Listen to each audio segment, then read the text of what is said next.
Hey everybody, I'm back, and I got the custom Arthropornis done. I think it turned out pretty decent. Get a little close up here. Hold on a second. Got his eye. Got some markings around the head and face. Down his neck. Got some scratches on the back there. Little puncture wounds from previous fights that the beast has had. Got his feet. Got his side body. Hindquarters. I'm not too worried about this because I'm gonna attach him to a stand. Hold on a second. But there we go. I can kind of show you. Don't mind my wallet there. Yep, there we go. So as you guys can see, there's a lot of color transitioning between the neck down, and it goes from like a light blue to a green to a magenta to a red, a crimson red. And then hold on a second. There's a stand I got for him somewhere. Don't mind my bed. It's a little messy.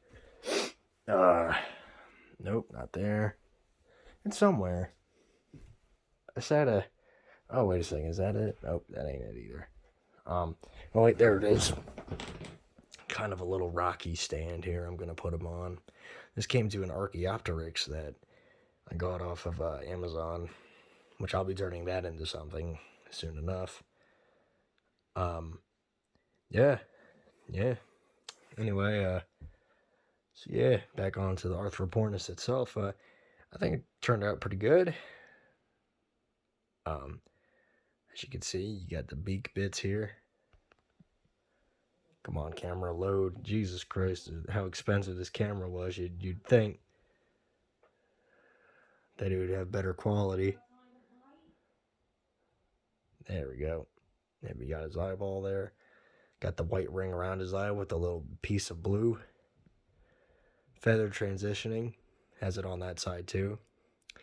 Uh, I wanted to give it like kind of a colorful look, but still stick to like a traditional penguin.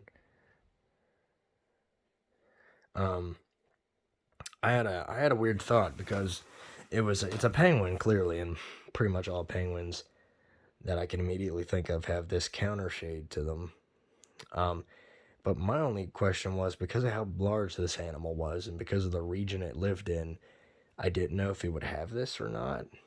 Just because, I mean, it lived in New Zealand during the Eocene. I don't really know what would have attacked a man sized bird going through the water during that point. Oh, by the way, this is the nostrils on top. Kind of pigeon looking, I know, but thought it had a nice look to it. Nice fleshy look. But I tried to debate it, and I said, you know what? Just in case, I'm just gonna have it have counter shading because it looks good. Either way, kind of. I don't know if the right word is sloppy, but it's a little sloppy-ish. I mean, it's kind of like got the speckles down here. They're kind of bunched up and matted looking, and then these ones are a little bit more straight, just because it's the body stretching out. It's kind of like the markings on this side are a lot longer than this one because its face is turning. Um, but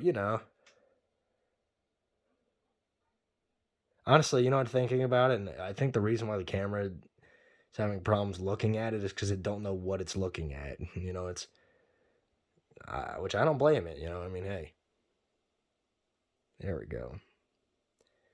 Yeah, I didn't really do the inside of the beak. I didn't see too much of a need. Um,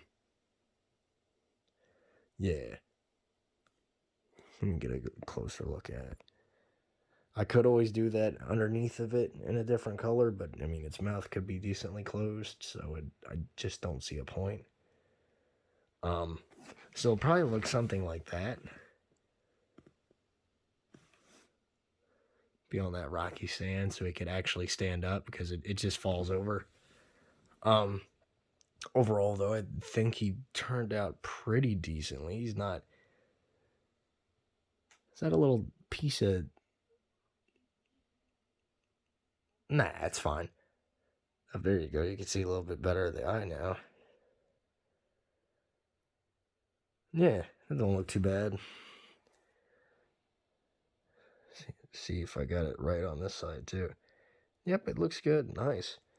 But yeah, I mean, this bird didn't turn out too bad, which, that gives me hopes in the future, because I want to make a dodo bird, and I already got the body set up for maybe a Hesperornis at some point. Obviously some terror birds, like the Brutornis and the Xeropteryx from Skull Island. I got to make those dudes. So yeah, I mean, this gives me hope. Anyways, I'll see you guys next time, and I hope you guys have a wonderful night. Yeah.